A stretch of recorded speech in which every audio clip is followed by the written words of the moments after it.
Welcome to our channel. Today we how to install Zendesk triggers for ticket routing productivity, quick tutorial step by step clearly.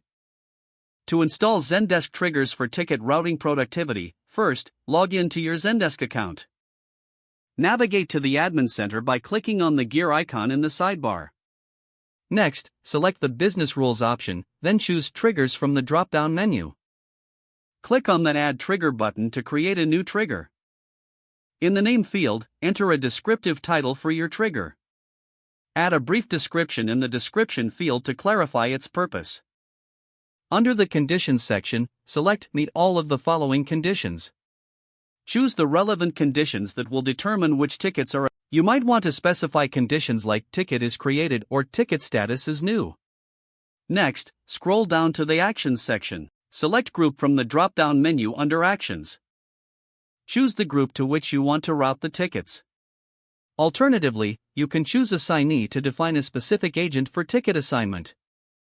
If necessary, add any additional actions that may enhance ticket routing.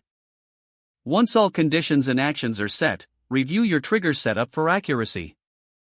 When satisfied with your configuration, click the Create Trigger button to save it.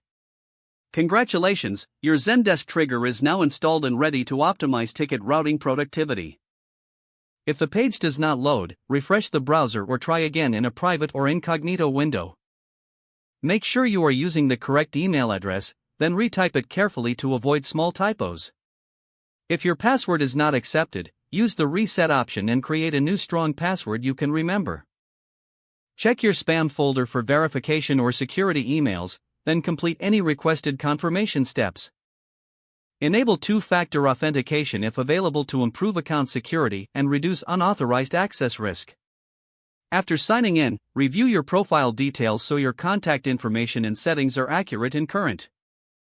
If you see an error message, note it down and try again after restarting your device and internet connection. Log out when you finish, especially on shared devices, to keep your account and payment information secure. If the page does not load, refresh the browser or try again in a private or incognito window. Make sure you are using the correct email address, then retype it carefully to avoid small typos.